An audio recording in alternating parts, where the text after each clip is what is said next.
Happy Independence Day, my blueberries. I don't know if you guys have seen that community episode, but it always makes me laugh. I'll actually post this to the comments section. It's where the teacher is giving the memorandum on reenacting the scene from Ghost. He teaches ceramics. Anyways, if you haven't seen it, I'll post in the comments section. It is hilarious and amazing. But anyways, I'm going to let you guys have Independence Day in the United States. I'm back in the DR. It's great. I love it. It's super wonderful. And sending you all the best for the fireworks and the apple pie. And now that I'm saying all this, I'm like, I wonder if I can get some apple pie up here. I'm sure I can. But anyways, just dropping in because I just had a session with a client who I love. And as we were about to finish up our call, she was like, wait, I've got one more thing. And she asked me what my advice was on this new like love interest that she had. And I loved this question because we had just finished doing some parts work. I don't know if you're familiar with that. So parts work is like when you look at the different parts of you that are all showing up. So it might be like your highest self, it might be your young self, it might be yourself in fear, it might be, there's all these different parts that can show up for us in decision making. And we'd done some of that work with her and she was talking about her highest self.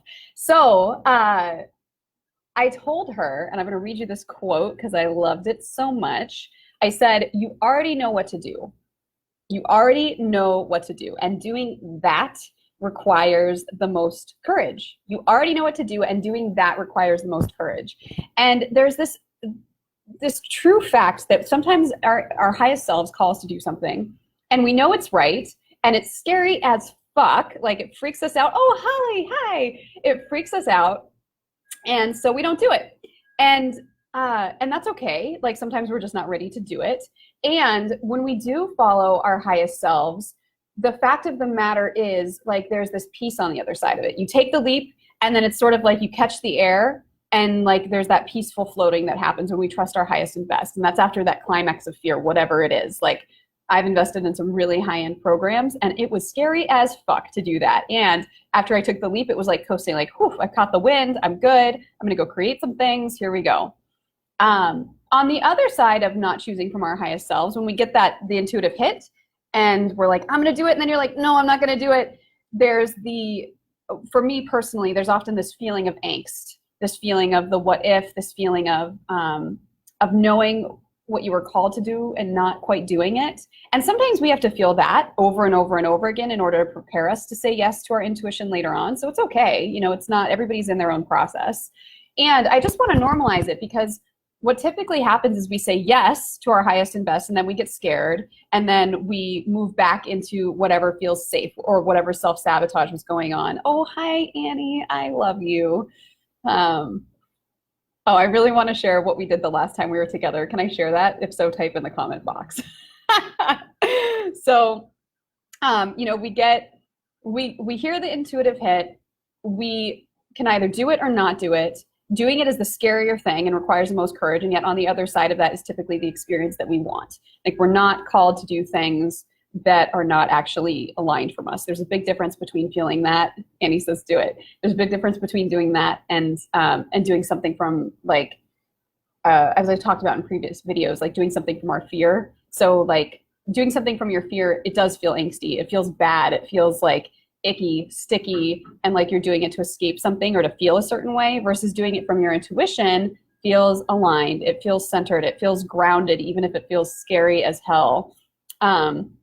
So you guys, the last time I was with Annie, we've got this place we love in Seattle. You guys have to go there. It's women only, and it's called like the Hot Box, Annie, I don't know what it's called. Will you write the name in the chat box? And you go and you just get naked and you hang out, and there's like a sauna and like a steam room and a jacuzzi and a cold shower. Oh man, it's awesome. So if any of you are in Seattle, you've got to go there. It's in Capitol Hill. It's fabulous. Yes, do everything from freedom and intuition, Annie says. Yes, everything from freedom and intuition. The universe has your back. You've got it. So what else did I want to say about that? Oh, no, that was pretty much it. So you're going to feel that when you get intuitively called to something, you know what the right answer is. It takes the most courage to choose that right answer. And then on the other side of that, there's ease and like, you've got it. I'm going to tie this back into India because we just closed the extra early bird registration and now the regular registration is open. And I know there's some people out there that are like, man, I've always wanted to go to India. I'd love to go with these badass coaches. Megan seems super cool because I am. And like, wouldn't it be so much fun to do that? And you feel the call to sign up. So I want to say, like, if you're feeling that, reach out. Like, say so. Join us. Come to fucking India because we're going to eat a lot of good food and like have a life-changing trip and it's going to be the best. Annie says house. Oh, Hot House. I think that's the name of it. So come with us. It's going to be amazing. We're going Golden Triangle. So we've got Delhi, which is going to be fabulous. We've got Jaipur, which is like the capital of Rajasthan. There's arts, there's culture. You're going to have a whole free day. And if you want, on that free day, you can go paint elephants with non-toxic paint the elephants, which sounds exciting. And we're going to take a Bollywood class. We're going to go to a famous Bollywood cinema and like watch amazing Bollywood and probably get up in intermission and dance Bollywood dancing. It's going to be amazing. And then we're going to see the Taj Mahal, of course. And then we're flying out to the birthplace of yoga to do yoga, go hiking, swim in waterfalls. And all along this time, we're going to be using coaching to take the lessons that you're learning and the experience that you're having and integrate it into self. Whew, it's going to be rad. So if you feel called to join us, don't hesitate to reach out. We're still in the early bird special right now until July 31st, I think. And I'll put the link to that in the comments too. So anyways, happy 4th of July, everybody. Enjoy your day of independence. And I love you all. Goodbye, my blueberries.